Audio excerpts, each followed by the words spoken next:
प्रिय मित्रों नमस्कार। जैसा कि पिछले ऑडियो में हमने त्र्यंबक महादेव का आपको विस्तृत वर्णन सुनाया, उसी प्रकार आज हम नागेश्वर महादेव के द्वादश ज्योतिर्लिंग के एक रूप की कथा आपको सुनाने जा रहे हैं। यह गुजरात प्रांत के 10वां मुख्य ज्योतिर्लिंग के रूप में विश्वविख्यात है। शिव पुराण के रुद्रकोटि संहिता के अनुसार दारुक नाम के राक्षसी अपने पति के साथ, जिसका नाम था दारुक, वो थी दारुका, रहती थी, जो दारुक उनको कहीं से एक स्थान से दूसरे स्थान पर ले जाने का पार्वती जी से वरदान अर्जित कर चुकी थी और वह पति के साथ मिलकर उस दारुक वन में तांडव करना प्रारंभ कर दिया। उससे परेशान होकर के जीव सृष्टि के जीव जंतु प्राणियों ने तंग आकर के और औरव ऋषि के पास जाकर के अपने पीड़ा का बखान किया कि हे महर्षि, हमको ये दारुका नाम की जो राक्षसी है ये हमको बहुत पीड़ित करती है, साथ में इसका पति, ये दोनों मिलकर हम सृष्टि के प्राणियों को परेशान करते हैं। महर्षि औरव ने शरण में आए हुए भक्तगणों को मुक्ति दिलाने तथा राक्षस जाति को शाप दिया, आप पृथ्वीलोक पर यदि आप हिंसा करते हैं, यज्ञों को विध्वंस करते हैं, तो आप सभी नष्ट हो जाएंगे। जब यह बात सब सुनी देवताओं ने, तो उन्हें राक्षसों पर आक्रमण कर दिया और राक्षसों ने एक सभा बुलाई तथा इस बात का निर्णय लिया कि इस तरीके से यदि देवगण हमारे ऊपर आक्रमण करेंगे तो हमारा तो वंश ही खत्म हो जाएगा। असमंजस में पड़े राक्षसों ने सोचा कि युद्ध करेंगे तो वैसे नष्ट हो जाएंगे, नहीं करेंगे तो युद्ध में परास्त हो जाएंगे। दारुका को माँ पार्वती का यह वरदान याद आया और वंश को पूरे को उठा करके और समुद्र में ले गई, क्योंकि उसको वरदान था, अगर आप उठा करके वन को कहीं भी ले जा सकते हो और वहाँ रह सकते हो, और वहाँ रहने लगी। उसी समय राक्षस निर्भय होकर के और विचरण करने लगे। एक बार राक्षसों ने मानवों से भरी नाव को पकड़ लिया।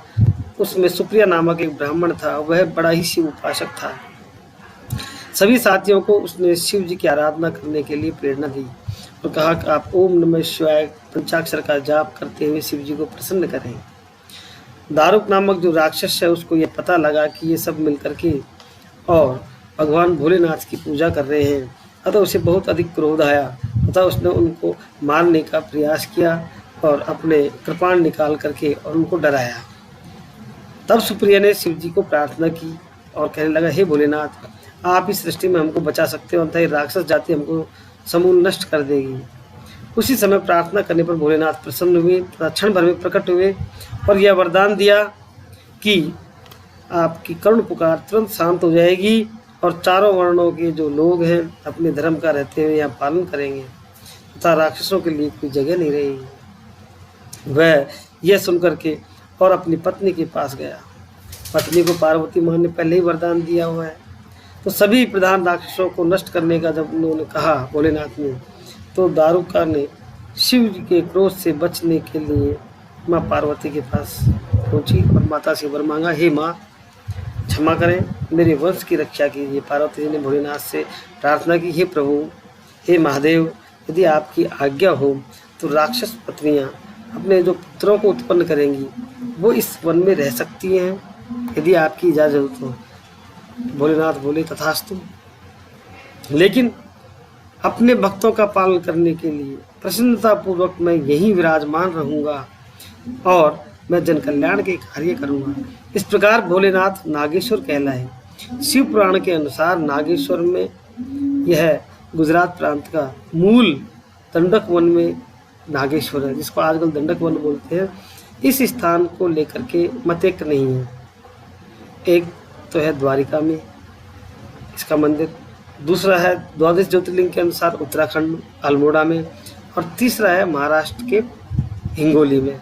अतः ये जो द्वादश ज्योतिर्लिंग है, इनमें जो 10वां नागेश्वर है, इसके बारे में भी कथा समान सी है, किंतु यह निश्चित नहीं है कि यह किस स्थान पर है। अतः मित्रों, दर्शन करो, लाभ लो और इस कथा के बारे में यदि कोई आपको और कुछ नया मिले तो आप मुझे बताने का कष्ट करें। नमस्कार।